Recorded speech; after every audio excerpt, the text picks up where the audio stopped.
அனைவருக்கும் வணக்கம். தமிழக பொது ஊடகங்களை திரைமறைவில் இருந்து திமுக கட்டுப்படுத்தி வருகிறது என்று பிரபல சமூக ஆர்வலர் மாரிதாஸ் சில தினங்களுக்கு முன்பு ஆதாரங்களுடன் வீடியோக்களை வெளியிட்டார். இந்த வீடியோ இந்திய ஊடகவியலாளர்களுக்கு மத்தியில் பெரும் புகைச்சலை கிளப்பி வருகிறது. திமுக பிடியில் இருந்து ஊடகங்களை விடுவிக்க வேண்டும் என்று சமூக வலைத்தளங்களில் மக்கள் குரல் கொடுத்து வருகின்றனர். இது ஒருபுறம் இருக்க, சில தினங்களுக்கு முன்பு ஒன்றிணைவோம் திட்டத்தின் கீழ் தனது நிர்வாகிகளை சந்தித்து திமுக தலைவர் ஸ்டாலின் பேசினார். அப்போது வேடசந்தூர் தொகுதியில் உள்ள குஜிலியம்பாறை திமுக ஒன்றிய செயலாளர் சீனிவாசன், தலைவா, ஆரியர்கள் விநாயகர் மற்றும் விநாயகர் சதுர்த்தியை அவர்களுக்கு சொந்தமானதாக கருதுகிறார்கள். நாங்களும் கடவுளை வணங்குபவர்கள்தான். இதனால் அவர்களுக்கு போட்டியாக விநாயகர் சதுர்த்தியின் போது திராவிட விநாயகரை வைத்து நாங்கள் வழிபட விரும்புகிறோம். அதற்கு உங்கள் அனுமதி தேவை என்ற ரீதியில் பேசிய ஒரு வீடியோ வெளியாகி வைரலானது. திராவிட சித்தாந்தம் என்ற கொள்கையை கிறிஸ்தவ மிஷனரிகள் உருவாக்கியதுதான். இந்து மதத்தை அழிக்க வேண்டும் என்று உருவாக்கப்பட்ட இந்த சித்தாந்தத்தில் தான் திமுக தனது அரசியல் பயணத்தை நடத்தி வருகிறது. அப்படி இருக்கும்போது எங்கிருந்து வந்தது திராவிட விநாயகர்? 50 ஆண்டுகளுக்கு மேலாக விநாயகரை வந்தேரி கடவுள் என்று சொல்லிவிட்டு இப்போது விநாயகர் சதுர்த்தி கொண்டாட வேண்டும் என்று திமுக அந்தர்பட்டி அடிக்க என்ன காரணம்? ஒவ்வொரு விநாயகர் சதுர்த்தியின் போதும் விநாயகர் உருவ சிலையை உடைப்பது திராவிட இயக்கத்தினருக்கு வழக்கமான விஷயமாயிற்று. இப்போது எங்கிருந்து வந்தது திடீர் பாசம் என்று இந்து மத ஆர்வலர்கள் திமுகவை வறுத்தெடுத்து வருகின்றனர். விநாயகர் சதுர்த்தி மட்டுமல்ல, வேறு எந்த ஒரு இந்து கடவுளை பற்றியும் பேசுவதற்கு திமுகவிற்கு அருகதை கிடையாது. காரணம், திமுகவின் வரலாறு இந்து மத எதிர்ப்பினால் கட்டமைக்கப்பட்டது.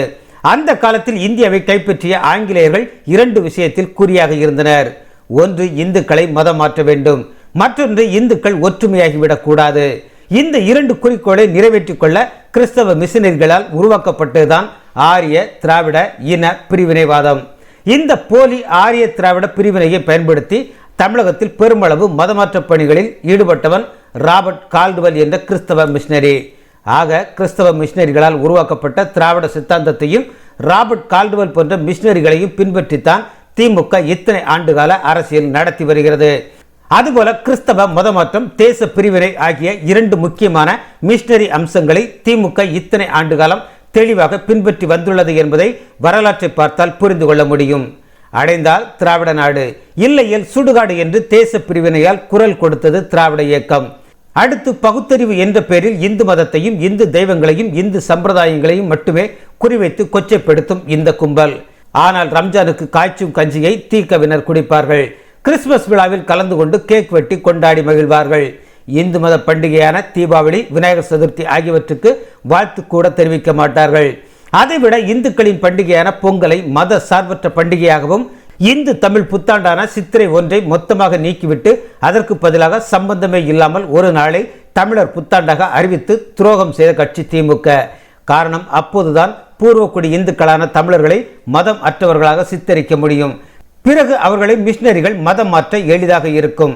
அவ்வளவு ஏன், இந்து புலவரான திருவள்ளுவர் ஒரு கிறிஸ்தவர் என்று கிறிஸ்தவ மிஷனரிகளால் எழுதப்பட்ட ஒரு போலியான ஆய்வுக் கட்டுரைக்கு திமுக ஆதரவு கொடுத்துள்ளது. தற்போது கூட சமூக வலைத்தளங்களில் கருப்பர் கூட்டம், யூடியூப் புரோட்டஸ்ட் போன்ற பெயர்களில் தீக மற்றும் பெரியாரிஸ்டுகள் இந்து மதத்தையும் விநாயகர், முருகர் போன்ற இந்து தெய்வங்களையும் மிக கேவலமாக சித்தரித்து வீடியோக்களை வெளியிட்டு வருகின்றனர். இந்த இயக்கத்தின் ஒட்டுமொத்த அஜெண்டாவை பார்த்தால் ஒன்று புரியும். எந்த விதத்திலும் இந்தியா ஒன்றுபட்டுவிடக்கூடாது, எந்த விதத்திலும் இந்துக்கள் ஒன்றுபட்டுவிடக்கூடாது என்பதுதான் அது. இந்த அஜெண்டா அப்படியே இந்தியாவை கைப்பற்றிய பிரிட்டிஷ் மிஷனரிகளின் அஜெண்டாவோடு ஒத்துப்போகிறது. சரி, இப்போது திடீரென்று திராவிட விநாயகர் என்ற கருத்தை முன்வைக்க என்ன காரணம்? அதாவது, திமுக என்னதான் விஷம பிரச்சாரம் செய்தாலும் தமிழக மக்களின் வாழ்வில் இருந்து விநாயகர் பெருமானை மட்டும் அவர்களால் நீக்கவே முடியவில்லை. இவர்கள் பிள்ளையாரை போட்டு தெருவில் உடைத்த பிறகுதான் தெருவுக்கு தெரு பிள்ளையாரை வைத்து வழிபடும் மரபு தமிழக இந்துக்களிடம் அதிகரித்தது. இவை அனைத்தையும் விட இந்து முன்னணியின் விநாயகர் சதுர்த்தி ஊர்வலம் இந்துக்களை பெருமளவு ஒன்று திரட்டிவிட்டது. தமிழகத்தில் விநாயகர் சதுர்த்தி விழாவை ஒரு பொது விழாவாக முதலில் முன்னெடுத்தது சுப்பிரமணிய பாரதியார்.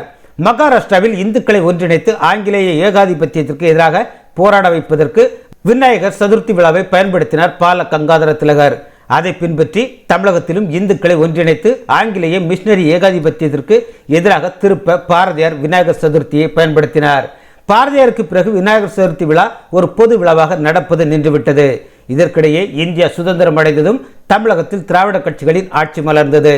அப்போதிலிருந்து தொடர்ச்சியாக ஏற்கனவே சொன்னது போல திராவிட கட்சிகள் தேச பிரிவினை, இந்து மக்களை பிரித்தாளும் சூழ்ச்சி, இந்து மதத்தை அவமானப்படுத்துதல் போன்ற செயல்களில் ஈடுபட்டு வந்தனர். எப்படி ஆங்கிலேய ஏகாதிபத்தியத்திற்கு எதிராக விநாயகர் சதுர்த்தி பயன்படுத்தப்பட்டதோ அதே போல மிஷனரி திராவிட கட்சிகளின் அராஜகத்திற்கு எதிராக மக்களை ஒன்று திரட்டி தேச பக்தியையும் தெய்வ பக்தியையும் ஊட்ட 1983ஆம் ஆண்டு வீரத்துறவி ராமகோபாலன் அவர்களால் விநாயகர் சதுர்த்தி தொடங்கப்பட்டது. அப்போது ஒரே ஒரு பிள்ளையார் திருவல்லிக்கேணியில் வைக்கப்பட்டது. அதன் பிறகு கொஞ்சம் கொஞ்சமாக ஒவ்வொரு ஆண்டும் பொது இடத்தில் இந்து முன்னணி சார்பாக வைக்கப்படும் பிள்ளையார்களின் எண்ணிக்கை அதிகரிக்கப்பட்டது. அந்த சமயத்தில் திமுக ஆட்சியில் இருந்தபோது விநாயகர் சதுர்த்தி விழாவை நடத்திவிடக் கூடாது என்பதற்காக பல சதிகள் செய்யப்பட்டன. ஒருமுறை திருவல்லிக்கேணியில் நடந்த கலவரத்தில் 4 இந்து முன்னணி பிரமுகர்கள் உயிரிழந்தனர். இப்படி கடந்த 40 ஆண்டுகளுக்கு மேலாக தமிழக களத்தில் உழைத்து இந்த பிள்ளையார் சதுர்த்தியை வெற்றிகரமாக இந்து முன்னணி நடத்தி வருகிறது. இன்று சுமார் 1.25 லட்சம் ஒவ்வொரு விநாயகர் சதுர்த்தியின் போதும் தமிழகம் முழுவதும் வைக்கப்படுகின்றன. இவற்றை சுமார் 32,000 ஊர்வலங்கள் மூலம் கரைக்கவும் ஏற்பாடு செய்யப்படுகின்றது. ஒட்டுமொத்தமாக பார்த்தால் இதன் மூலம் கூடும் மக்களின் எண்ணிக்கை சுமார் 1 கோடியை எட்டும் என்று கூறலாம். இப்படி ஒரு மாபெரும் மக்கள் இயக்கமாக விநாயகர் சதுர்த்தியை வளர்த்துள்ளது இந்து முன்னணி. இப்போது திராவிட இயக்கம் என்ன செய்யும்? இந்துக்கள் விநாயகர் சதுர்த்தி மூலம் ஒன்று திரண்டு விட்டனர். இனி நேரடியாக விநாயகரை வடநாட்டு கடவுள் என்று எதிர்த்தால் இந்துக்களை பிரிக்க முடியாது. ஆனால் அதற்கு பதிலாக புது குழப்பத்தை விநாயகர் விவகாரத்தில் ஏற்படுத்த முடிவு செய்துள்ளனர். எப்படி வடநாட்டு சிவன் வேறு, தென்னாட்டு சிவன் வேறு, வடநாட்டு விஷ்ணு வேறு, தென்னாட்டு விஷ்ணு வேறு, வடநாட்டு கார்த்திகேயன் வேறு, தென்னாட்டு முருகன் வேறு என்று விசம பிரச்சாரம் செய்து இந்துக்களை குழப்பினார்களோ அதே போல விநாயகர் விவகாரத்திலும் குழப்ப முடிவு செய்துள்ளனர். அதன் எதிரில்தான் திராவிட விநாயகர். இன்னும் கொஞ்ச காலத்தில் திராவிட விநாயகர் என்பவர் திராவிடர்களின் கடவுள், அவர்களை ஆரியர்கள் திருடி ஆரிய விநாயகராக மாற்றிவிட்டனர் என்று புலம்புவார்கள். இந்துக்களை ஒட்டுமொத்தமாக இழிச்சவாயன்கள் என்று நினைத்துத்தான் திமுகவிலிருந்து இதுபோன்ற குரல்கள் வெளிப்பட்டு கொண்டிருக்கின்றன. ஆனால் மக்கள் ஒன்றும் முட்டாள்கள் அல்ல. மிஷனரிகளின் பின்புலத்தில் இயங்கி வரும் திமுகவின் சூழ்ச்சியை இந்துக்கள் புரிந்து கொள்ள வேண்டும். தொடர்ந்து இந்து ஒற்றுமை சக்தியை வலிமைப்படுத்த வேண்டும். நன்றி.